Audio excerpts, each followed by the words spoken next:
Bismillahirrahmanirrahim. Assalamualaikum warahmatullahi wabarakatuh.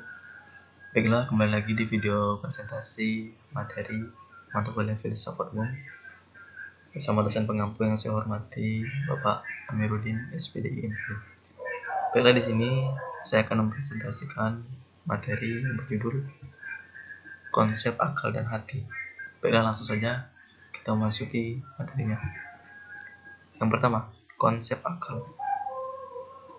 Akal adalah suatu peralatan rohani yang berfungsi untuk membedakan yang salah dan yang benar, serta menganalisis sesuatu yang kemampuannya sangat tergantung luas, pengalaman dan tingkat pendidikan formal maupun informalnya. Akal selama ini dipandang tidak sebagai satu-satunya alat untuk mendapatkan pengetahuan, sebab dianggap sebagai tingkah laku manusia. Sebab itu, problem rusaknya ilmu pengetahuan dan tingkah laku manusia umumnya akibat dari kekeliruan pemahaman tentang akal itu sendiri. Dalam kajian filsafat barat, kemampuan akal cenderung dibatasi pada kemampuan rasio. Rasio ditempatkan dalam tingkatan sebagai cara yang paling tinggi untuk mendapatkan pengetahuan dan tidak ada lagi di atasnya. Jadi akal itu adalah suatu peralatan rohani yang bisa berfungsi membedakan yang salah dan yang benar, yang baik dan yang buruk. Jadi kalau ada seseorang yang tidak bisa membedakan mana yang salah, mana yang benar, mana yang baik, mana yang buruk, berarti akalnya tidak digunakan dengan baik. Dia memiliki akal tapi tidak digunakan akalnya dengan baik. Hakikat manusia menurut Al-Ghazali yaitu terkait erat dengan akal dan hati yang dimiliki manusia. Al-Ghazali terkesan menyederhanakan aspek psikis dan rohaniah menjadi satu unsur, yaitu unsur jiwa, nafs, atau dalam bahasanya nafs. Atau bisa dikatakan dalam unsur jiwa terdiri dua aspek, yaitu aspek rohaniah dan aspek psikis. Ini karena menurut Al-Ghazali bahwa hanya di dalam jiwa manusia tercipta kemampuan psikis dan rohani manusia. Oleh karenanya, dari segenap unsur bentuk yang ada, yang menjadi esensi dari segenap unsur manusia itu adalah jiwa. Jadi semua akal dan hati tadi itu tergabung atau termasuk dalam jiwa manusia. Yang kedua, kita masuki materi konsep hati. Hati atau dikenal dengan kolaba dalam bahasa Arab yang berarti berubah, berpindah ataupun berbalik.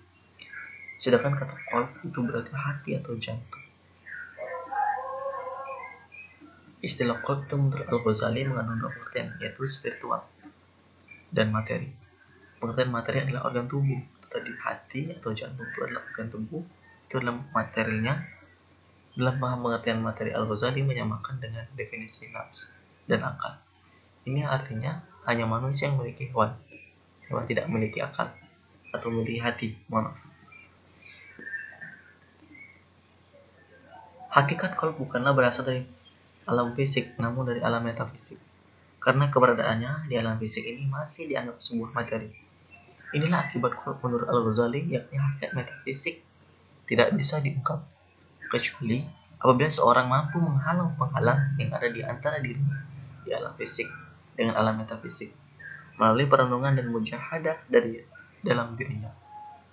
Jadi kalau yang bersifat materi itu adalah organ tubuh, dan kalau yang bersifat spiritual itu adalah hati, yang ada di dalam hati, isi hati, dan lain sebagainya. Fungsi akal dan hati. Tujuan diciptakannya manusia oleh Allah Subhanahu wa Ta'ala tidak lain adalah untuk menyembah Tuhan dan melaksanakan perintahnya. Maka dalam proses mengenalkan Tuhan kepada manusia, diutuslah para rasul untuk mencapai wahyu Tuhan kepada manusia. Namun selain itu, Allah juga membekali manusia akal yang berpotensi membenarkan wahyu dan hati yang berpotensi untuk mengenalnya. Di antara fungsi hati yang lain adalah diberi kemampuan untuk melihat secara batin. Kalau tidak mampu melihat dikatakan buta mata hati. Dalam perspektif Islam punya fungsi sebagai tempat perasaan atau was-was, sebagai tempat iman, sebagai tempat cinta dan kebenaran, sebagai tempat ilmu, dan sebagai tempat menyimpan rahasia. Jadi hati, ada hadis Nabi mendefinisikan tentang iman, yaitu al-imanu ma'rifatun bil qalbi. wa qaulun bilisani wa a'malahum bil arkani. Di ilmu itu tadi diyakini dalam hati itu tadi. Bila fungsi iman itu sebagai tempat iman, keyakinan kepada Allah Subhanahu wa taala. Perbedaan akal dan hati. Akal maupun hati adalah sebuah entitas yang sama, namun kedua istilah ini mempunyai karakteristik yang berbeda, sehingga membedakan satu sama lain. Hati juga bisa menerima kebenaran, namun dalam urusan spiritual. Sedangkan akal terbatas dalam urusan intelijensia. Ketika akal hanya berurusan dengan urusan yang bersifat rohaninya, bersifat rasional, empiris, hati lebih menekankan pada sisi rasional, emosional, dan spiritual untuk memahami fenomena alam dan lain sebagainya. Perbedaan ini sejatinya untuk menggapai dua dimensi alam yang berbeda, yaitu alam indera dan alam supranatural. Kalau alam indera tadi itu yang bisa ditangkap oleh panca indera itu adalah bersifat pada akal, sedangkan alam supranatural itu hati yang bersifat merasakan. Alhamdulillahirabbil alamin. Baiklah, sekianlah video presentasi saya di materi konsep akal dan hati. Mohon maaf jika ada banyak sekali kekurangan dalam penyampaiannya. Saya akhiri. Assalamualaikum warahmatullahi wabarakatuh.